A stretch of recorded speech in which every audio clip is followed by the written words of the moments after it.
U.S. President Donald Trump urges a divided United States to embrace what he calls a renewal of the American spirit. A documentary explores the vast contributions of Africans that have shaped the continent and the world. And a historical documentary traces disputes that raged over racial inequality and civil rights in America. Africa 54 starts now.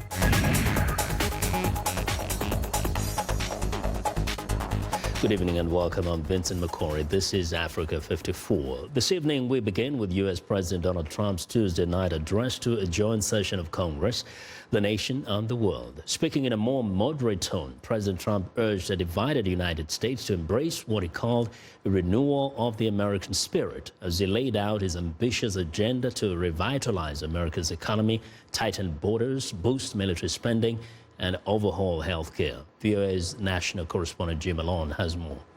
Mr. Speaker, the President of the United States.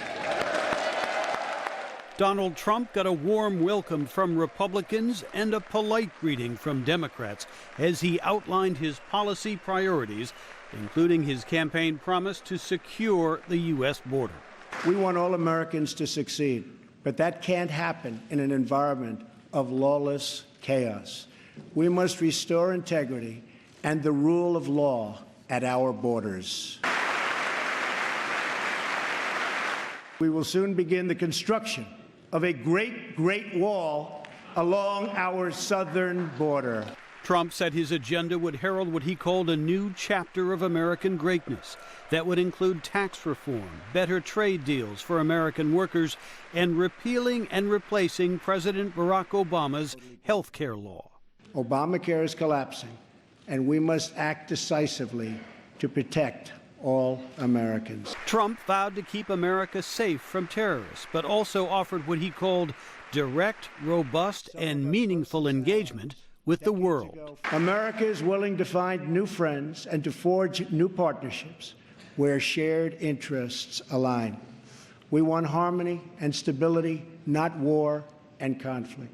The president also paid tribute to Navy SEAL Ryan Owens, killed in January during a raid on an al-Qaeda base in Yemen, with his widow Corinne looking on in the gallery.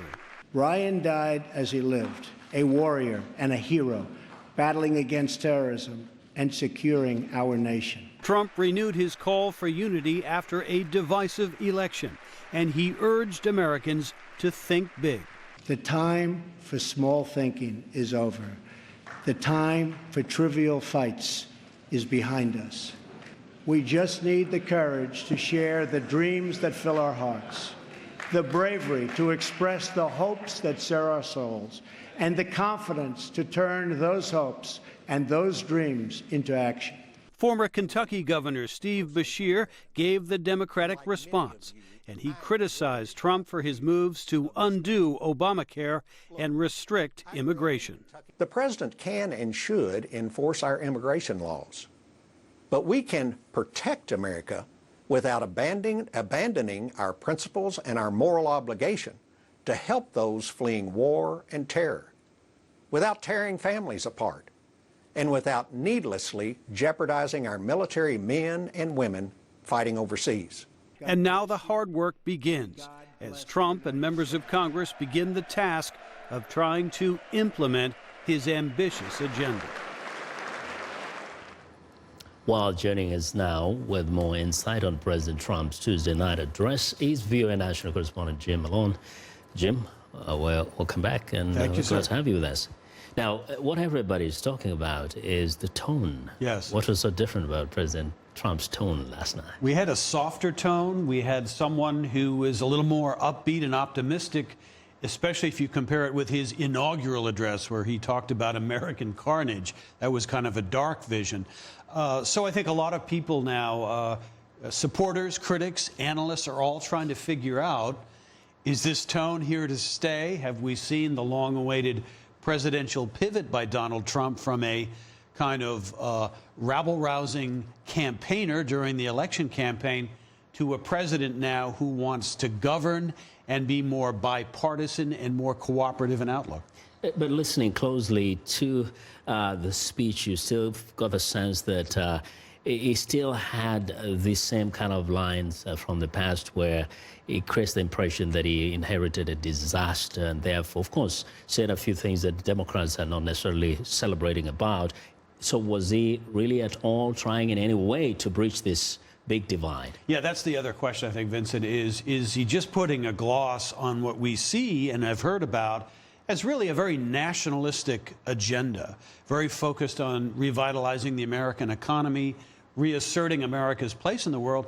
After all, he's proposing a huge increase in military spending, but then cuts in things like diplomacy and foreign aid abroad. So that also is sending a signal. But certainly in terms of tone, in terms of speaking to the American people, not diverting from the script, we did see a different Donald Trump last night, perhaps the kind of Donald Trump that even some of his supporters have been hoping for some time. Yes. And then he did talk about trying to not interfere with other nations' sovereignty. When some listen to this, they kind of get confused. What does this mean for America and the rest of the world? And people look at America as, you know, the big boy in the world. Yeah, and I think there are more blanks that need to be filled in there. He at one point said, you know, I'm not basically representing the entire world. I'm focused on representing the United States, and a lot of Americans are okay with that idea. But where does he see America's role in the world? If he's going to increase military force in terms of capabilities and resources, does that mean he's any more interested in perhaps using that military in some situations? Again, he's talked about not wanting to get drawn into international conflicts, but also he wants to see the United States as a beacon for peace. And of course, you know, increase in military spending, and when some listen to this, they think that means more involvement by the U.S. abroad. But he says, I don't want to involve myself in, we don't want conflict and war. We want peace and harmony. Yeah, and I think, especially for viewers in Africa, it's not clear that he does want to expand U.S. involvement in a lot of things beyond the United States. And look, for the next several months, it'll be consumed with domestic priorities. He's got to try to right the economy, get more jobs going, and deal with this healthcare situation, which is going to be enormously complicated. And there may be some cracks already forming among members of his own Republican Party as to how they proceed on this. Healthcare is a difficult issue for presidents. Just ask Bill Clinton and Barack Obama. And of course, the president actually just the other day said, you know, it never occurred to us how tough this is. That's right. You know, Jim, as always, we appreciate your insights. My pleasure. Thank you. Thank you very much for joining us today. Well, national correspondent Jim Malone joining us today. Now, as President Trump outlined policy details aimed at uniting a country divided after a bitter election in various parts of the country, VOA correspondents watched the televised speech with local citizens who shared their thoughts of the president's words. VOA's Arash Arabasadi reports. It's bowling night in Holmes, Pennsylvania. Just 30 minutes outside of the former U.S. capital of Philadelphia, the game is on. And so too is a speech by President Trump to Congress and the American people. All the nations of the world, friend or foe, will find that America is strong, America is proud, and America is free. But much like their elected officials, Americans are divided on the substance of the president's speech. To bring money back and jobs back, anybody who's finally talking about the economy and American workers, I mean, what's something wrong with that? I mean, how's he going to build up the infrastructure when he's cutting taxes? In order to build up the infrastructure, you need to raise taxes on the rich. That's how you build up the infrastructure for the country. Even across the country, in the western city of Las Vegas, Nevada, at a viewing party sponsored by Chinese Americans for Trump, questions remain about the president's vision for the country. So far, all the talk is real good. Nothing's been done yet. I mean, it's all on the table, but they keep sweeping it off or saying, oh, wait, let's change it a little bit. So I want something to get done. Let's see what's going to happen. In Texas, educator and military veteran Jeff Olson says he likes what he hears from Trump. I would have felt a lot better hearing this speech 5 weeks ago. We're all Americans. We all want to see what's best for America. But I think there's a much more unifying tone in what he said this evening. John in Iowa says he's not a Trump supporter, but he's hoping for the best. I'm not a Republican. I'm not a Trump fan, but you got to give him an opportunity. He won, and there's nothing we can do about that except support him, and hopefully he does a great job. Vision of the future. But back in Washington, demonstrators gathered in the rain to protest the president. People like Sheldon Cohen, who has cancer, which is considered a pre-existing condition covered by former President Barack Obama's Affordable Care Act that is now under attack by President Trump. I give him an A+ on being an entertainment in chief and on being President Chaos. I give him a clear F on performance and on leadership and on bringing the country together. America's 45th president has just a bit more than 1 month on the job. He's made both friends and enemies while attempting to push forward on campaign promises. How far he goes depends on the legislators in this room and the voters around the country who elect them to Congress. Rasher Abasadi, VOA News, Washington. Well, turning to East Africa, Somalia's new president, Mohamed Abdullahi Mohamed, better known as Farmajo, is already working hard to tackle some of the nation's major issues. Among them is the devastating drought that is gripping 6.2 million of his country's 12.3 million residents, for which he has declared a state of disaster. VOA's Paul Cisco has more on the challenges facing President Farmajo. Somalia is rapidly deteriorating, and the likelihood of famine is increasing. That, according to reports from the International Organization for Migration. The organization says a growing number of people are fleeing to Ethiopia in search of food and basic services. President Farmajo has his work cut out for him, and he knows it. The nation is still suffering from decades of civil war, and it hasn't had a stable leadership or an effective central government since the fall of former dictator Mohamed Said Barre in 1991. The president says it'll take another 20 years to fix his country. He lists his nation's most pressing and essential issues as security, drought, the rule of law, and the implementation of justice and reconciliation. This government is the people's. It is for you, and I promise that I will return power to you. Just days after his inauguration, Britain pledged a $125 million aid package, providing emergency food relief for up to 1 million nearly famished Somalis. President Farmajo is also promising a crackdown on corruption. Election observers believe Somalia's presidential candidates paid out millions of dollars to voters in parliament in the run-up to the election. Farmajo was a surprise winner, defeating his predecessor, Hassan Sheikh Mohammed, and former President Sheikh Sharif Ahmed. To help him turn things around, he's appointed 48-year-old Hassan Ali Kayari, a political newcomer, to the prime minister's post. He's a former aid worker and oil executive with dual Somali and Norwegian citizenship. The militant group Al-Shabaab continues to battle successive United Nations-backed Somali administrations. Many lives were recently lost when a car bomb ripped through this market in Mogadishu, only days after Farmajo's election by Parliament.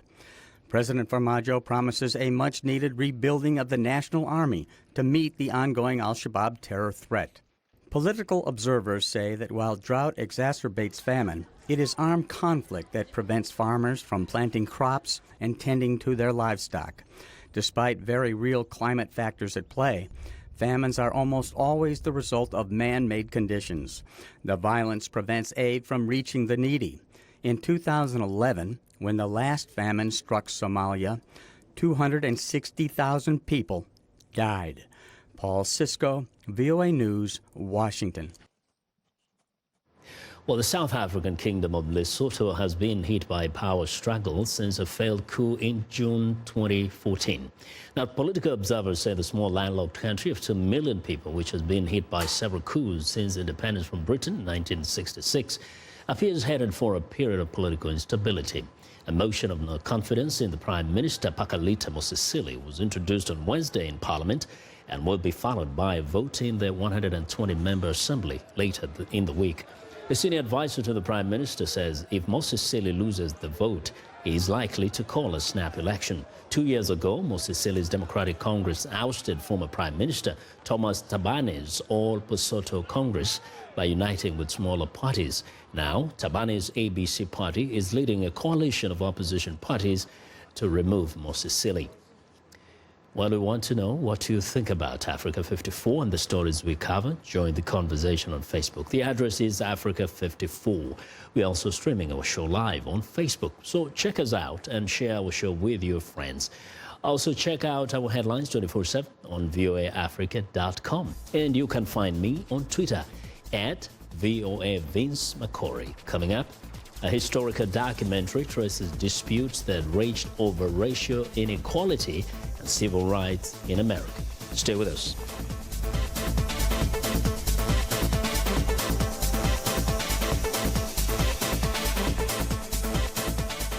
I am Sheikh Sali, host and senior editor of VOA's international call-in talk show, Straight Talk Africa. Today we'll examine the tobacco industry. We pretty much touch on anything that you can think of. Politics, health issues, human rights issues, you name it, we talk about it. The issues that we discuss are pertinent to most people on the African continent. A very, very rare and unique opportunity to interact with their leaders.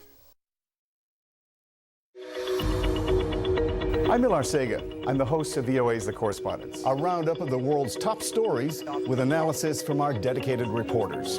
It's really a conversation the same way that you would bring a friend to your home and ask them what's going on. And our correspondents will do that and answer those questions through their own eyes. That appears a false choice in more ways than one. We can't actually put you there, but we can come pretty close. In 30 minutes, we'll show you the world. Welcome to Beyond Category. I'm Eric Felton. As the great Duke Ellington once said, some artists are beyond category. Join me each week as we take you inside the world of jazz and meet the musicians who make it come alive. I might even join in from time to time. It's jazz and blues and swing, music that's beyond category.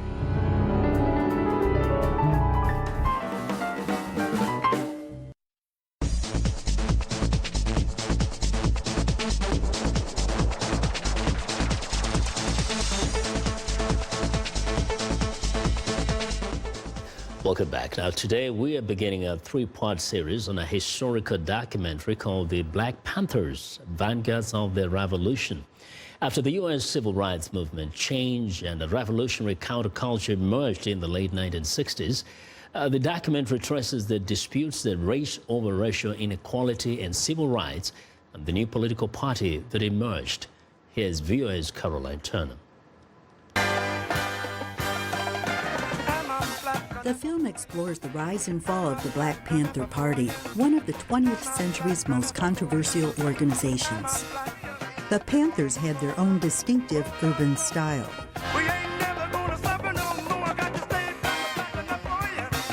You're talking about people who are teenagers, 17, 18, 19, 20. That's the bulk of the Panthers are teenagers. So the fact that we were so young and the fact that this hadn't happened before, I'm not certain that we recognize how startling it looked to other people.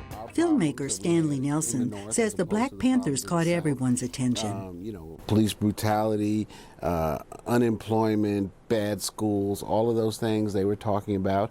But they also had that look, they looked so cool. They had the black leather jackets and the berets cocked to the side and sunglasses and the big afro. And as a, 15-year-old teenager, I'm like, wow, who are these guys? The Black Panthers captured the political imagination of young blacks. I'm a 13-year-old black girl and I want to be a Black Panther. I wish you would fill me in. Does it matter what your religion is? What are some qualifications to be a Black Panther? P.S. Write me back personally. The Black Panthers knew how to exploit the media. Photographers took advantage. They took our pictures, they put them on newspapers, they put them on magazines, and that look that we projected, the big afro, the leather jacket, the shades, that became a hit. And obviously, photographers were drawn to the Panthers. Well, we hear a great deal about the Black Panthers. Black Panthers. The Black Panthers. I think the Black Panthers really understood the media. They knew what we were after. They knew what we were focusing on. The Panthers has amounted to the Black Panther Party. Many people know of the Panthers. You might say that We exploited the Black Panthers, but I think there's a lot of evidence that they used us to their advantage. They were able to establish their legitimacy as a voice of protest. The chairman of the Black Panther Party, and here he is. Filmmaker Stanley Nelson says it was a revolutionary time. To understand the Panthers at all, you have to understand what was going on in this period that we cover in the film, 1966 to 73. When there were all these movements, churning in America. So there's the traditional civil rights movement, there's the anti-war movement, there's the student movement, there's the women's liberation movement, and there were all these things that were happening, and they were all part of, what was going on in the States, as somebody says in the beginning of the film. This was a revolutionary time. By 1968, Bobby Hutton was the first Black Panther to die at the hands of the police.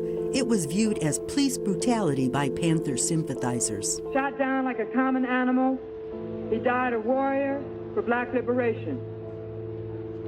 In the name of brotherhood and survival, remember Bobby. That could have been my son lying there. And I'm going to do as much as I can. I'm going to start right now to inform white people of what they don't know. For the Black Panther Party, it was crisis and chaos because this was the first time that this had ever happened. There had been no Panther murdered by police. Bobby Hutton became a martyr for the Black Power cause, which fueled other sympathetic causes across the country to support them in solidarity. Carolyn Turner, VOA News, Washington. Well, in Thursday's Part 2, the Black Panthers had a lot in common with the liberation movements in Africa during the 1960s, when many countries were freed from colonial rule. Now, the Panthers tried to do the same for African Americans in the United States. That's Thursday, when VOA's Caroline Turner has Part 2 of our highlights on the historic documentary Black Panthers, Vanguards of the Revolution. Well, it's time now for a short break. Still to come on Africa 54, a documentary explores the vast contributions by Africans that have shaped the continent and the world. We'll be right back.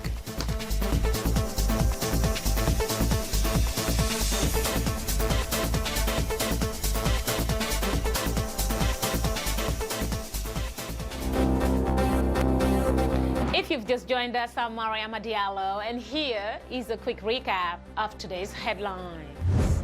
In South Sudan, as hundreds fleeing famine and civil war enter Sudan each day, aid workers warn of a lack of vital relief supplies. In Zimbabwe, an army worm outbreak, the first emergence of the pest in southern Africa, is causing considerable crop damage in some countries. In Benin, every Sunday, thousands of followers gather to listen to Pastor Vicentia Tadagbe, who promises to chase demons. And South Africa's sports minister, Fikile Mbalula, says that Durban may not be able to host the 2022 Commonwealth Games for financial reasons. That's all for today. Thanks for watching. We'll see you next time.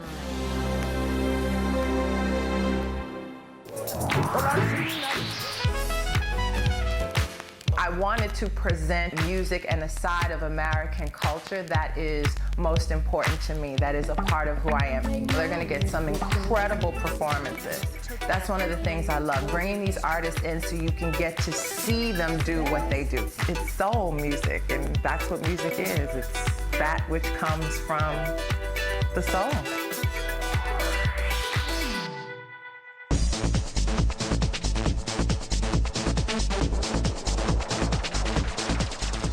A new 6-hour series by the American Public Broadcasting Service attempts to reveal the truth of 200,000 years of history on the African continent, from the origins of human civilization to the threshold of the modern world. Acclaimed historian and series executive producer Henry Louis Gates Jr. takes viewers on a journey to explore the vast contributions by Africans that have shaped the continent and the world. American historian and filmmaker Henry Louis Gates Jr. wants you to rethink your lessons on African history. We in the West have created a fiction of Africa as isolated, static, and completely cut off. Nothing could be further from the truth. In this preview of PBS's new 6-hour series, Africa's Great Civilizations, Gates takes on a show-and-tell myth-busting tour covering 200,000 years of African history, from its origins and earliest empires to advanced commercial and manufacturing centers and colonial exploitation, the clash of civilizations.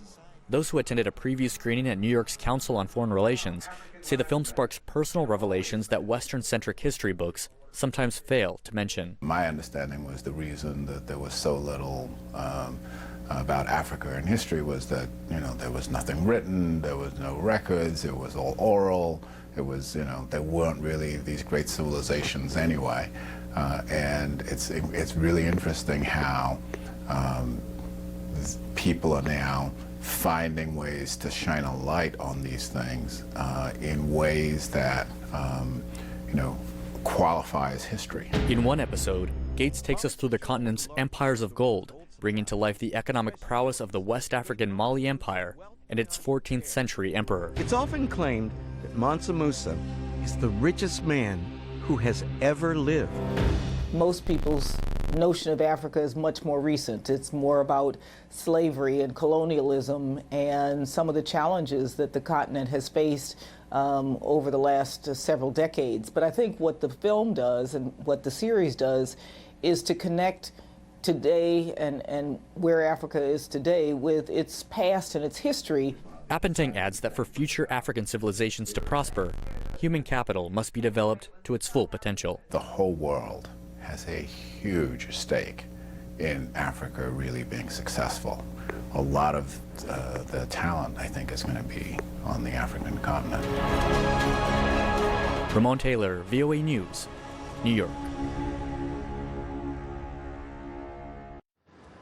Well, and that's our show for today. Be sure to watch Africa 54 on our website at voaafrica.com. For more news, tune in to VOA's evening radio show, Africa News Tonight at 1800 UTC. And in the mornings to Daybreak Africa, that's between 0300 and 0600 UTC, Monday through Friday. Thanks a lot for watching. And from all of us in Washington, have a good night.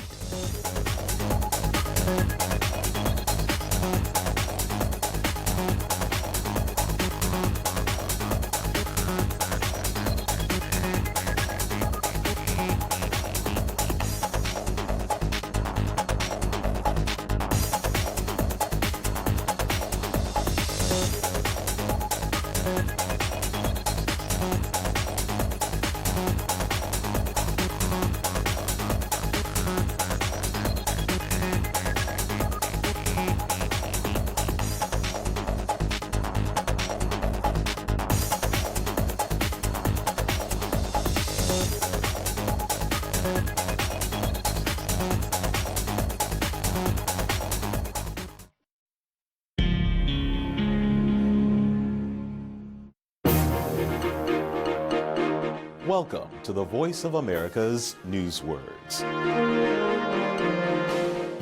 The U.S. economy has had its ups and downs. Recently, the chairman of the Federal Reserve described it this way. Resilient. Despite persistently low energy prices and economic weakness abroad, Federal Reserve Chair Janet Yellen says the U.S. economy has been resilient in the face of shocks. Resilient means being able to recover from difficult conditions and unexpected changes. The chairman of the Federal Reserve says the U.S. economy is resilient because it is slowly getting better after the Great Recession, which began in 2008.